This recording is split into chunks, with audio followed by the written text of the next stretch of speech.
Hi miss. இந்த வீடியோவில் நம்ம எதை பற்றி பார்க்க போகிறோம் அப்படின்னா JavaScript functions. JavaScript functionsனா என்ன? It is a placeholder. It is a block of code that perform a task. டாஸ்க்னா பேசிக்கலி இன்னைக்கு இந்த அப்ளிகேஷன்ஸில் டாஸ்க்னா என்ன அப்படின்னு கேட்டிங்க அப்படின்னா before getting to that point I am going to create one file function.js.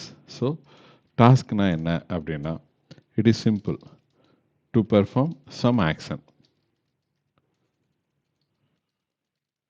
For example ஒரு டேட்டா வந்து need to get from user and store it in the database. Get the data from the database and pass it to the user. So இதுதான் மெயினாக ஒரு சிம்பிளான ஒரு data transaction டாஸ்க்னு வச்சுக்கோங்க. For example நம்ம இங்கே வந்து என்ன பண்ணோம், ஸ்டூடெண்ட்டோட ஆப்ஜெக்ட் வந்து டிக்ளேர் பண்ணி அந்த ஸ்டூடெண்ட்டோட ஆப்ஜெக்ட் வந்து மெயின்டைன் பண்ணுறோம் இல்லையா? சேம் திங் இங்கேயும் அதே தான். ஒரு ஃபங்க்ஷன் வந்துட்டு I am declaring one function where I am telling add student.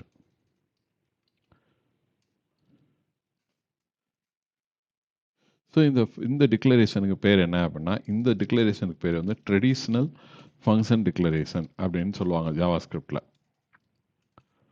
So இதோட ஃபங்க்ஷனுங்கிறது it's a keyword. Function it is a keyword. Add student, it's a name of the function. ஸ்டூடெண்ட்டுங்கிறது it's a parameter of the function. So இந்த add ஸ்டூடெண்ட்னா என்ன அப்படின்னா it will get the student from the user and store it in the database. இதுதான் இதோட main purpose. ஒரு user வந்து இந்த ஆட் ஸ்டூடெண்ட் வந்து கால் பண்ணுறாங்க அப்படின்னா இது எப்படி கால் பண்ணுவாங்க அப்படின்னா இப்படி தான் கால் பண்ணுவாங்க. It is nothing but a student detail. நம்ம வந்துட்டு ஆல்ரெடி நம்ம இங்கே டிக்ளேர் பண்ணியிருந்த அதே ஸ்டூடெண்ட் டீட்டெயில் தான் இங்கேயும் நம்ம டிக்ளேர் பண்ணுறோம். So IDs.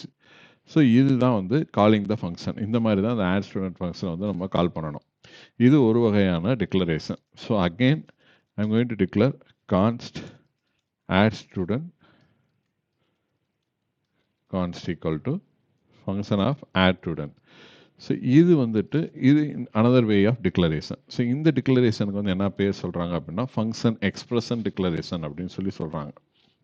ஸோ இந்த இதுக்கு பேர் வந்துட்டு ஃபங்க்ஷன் எக்ஸ்பிரஷன் டிக்ளரேஷன் அப்படின்னு சொல்கிறாங்க. இதுக்கும் இந்த கான்ஸ்ட் ஆட் ஸ்டூடெண்ட்டுக்கும் இந்த ஃபங்க்ஷன் ஆட் ஸ்டூடெண்ட்டுக்கும் என்ன வித்தியாசம் அப்படின்னா இந்த ஃபங்க்ஷனை வந்து நான் இங்கே டிக்ளேர் பண்ணுறதுக்கு முன்னாடியே I can call the function the hoisting. Already உங்களுக்கு நான் எக்ஸ்பிளைன் பண்ணியிருந்தேன்ல, த சேம் திங் இங்கே அந்த ஹாய்ஸ்டிங் இது வரும்.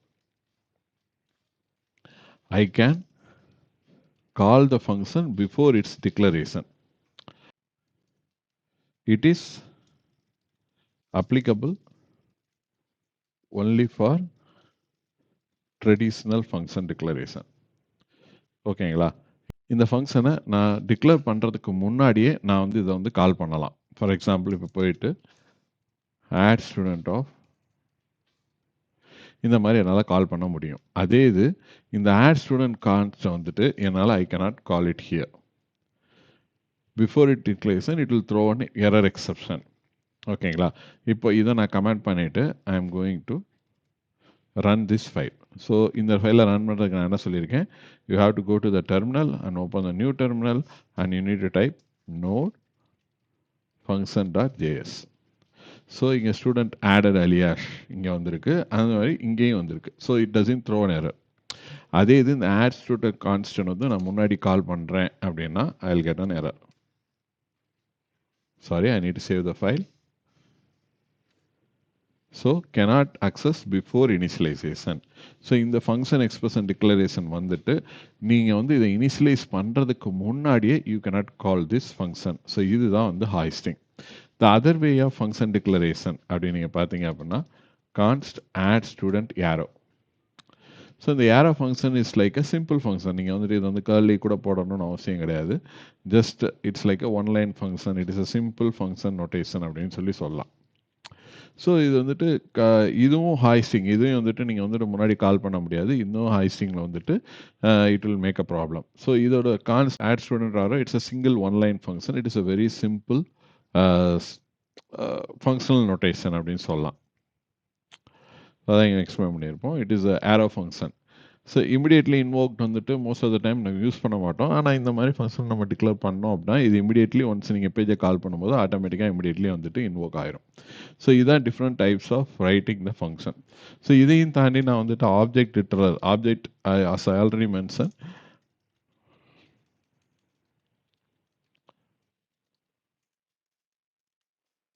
So I can declare an object which can hold the function like this. This is also possible. So நீங்க போயிட்டு just student இந்த மாதிரி நீங்கள் கால் பண்ணிக்கலாம். This is another way of declaration. இது வந்து எதுக்காக அப்படின்னா இந்த ஸ்டூடெண்ட் மாடல் வந்து ஆட் ஸ்டூடெண்ட் மெத்தட் இருக்கலாம், இல்லை அப்டேட் ஸ்டூடெண்ட் மெத்தட் இருக்கலாம், to maintain a one place to hold all the function which can operate on the student model. So இதுதான் different ways of I can write a function. So in real world சினாரியோவில் function வந்து நம்ம இப்படி தான் எழுதுவோமா அப்படின்னு கேட்டிங்க அப்படின்னா இது வந்து basic understanding of writing the function. இதை தாண்டி ஒரு ரியல் வேர்ல்ட் சினாரியோ போகும்போது இன்னைக்கு ES6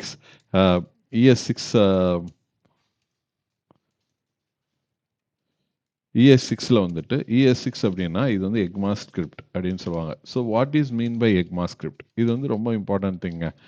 ECMAScript. வாட் இஸ் ECMAScriptனா it is a standard for specification language, scripting language. It is a specification that defines the syntax and semantic of the language. It is developed by ECMA. It is also known as a JavaScript. ECMA standard அப்படின்னா இந்த JavaScript வந்துட்டு ப்ரௌசரில் தான் run ஆகும்னு நான் சொல்லியிருந்தேன் இல்லைங்களா?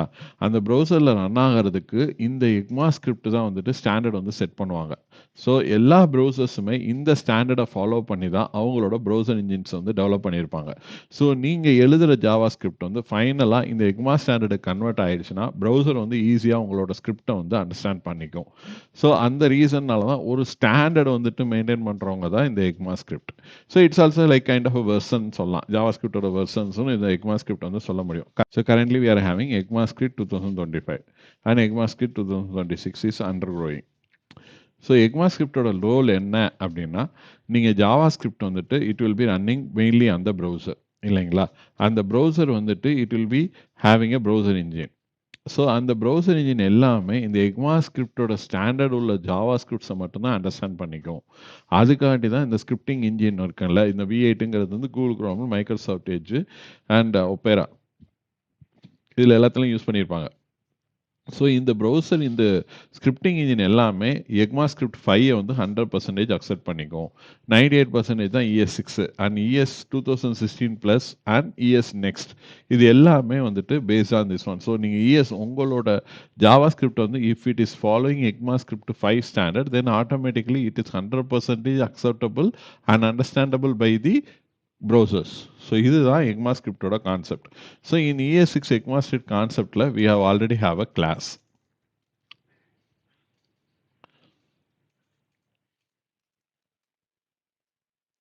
So classனா என்ன? What is mean by class?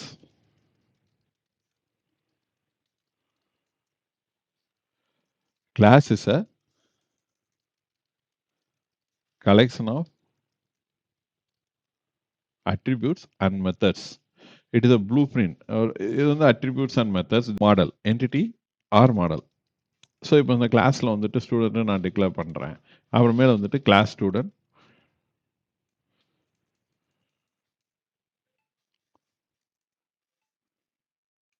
So add student method, update student method, இந்த மாதிரி டிக்ளேர் பண்ணிட்டு again how I can call this, let student 1 equal to new student of like this. So class is a container. So இங்க object literal பார்த்தீங்க இல்லைங்களா, same thing. இந்த object literal method வந்துட்டு இந்த object literal method they are declaring with a class by using the constructor. So every method is a separate method here. So you have to create an object for a class.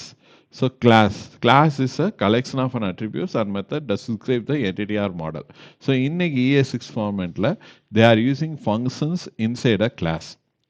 So once நம்ம live scenario போக போக we will try to understand what is class, how we are creating the classes, how we are creating the model. இது எல்லாமே நம்ம one by one will try to learn. So next வீடியோல நம்ம என்ன பார்க்க போறோம் அப்படின்னா how creating HTML forms,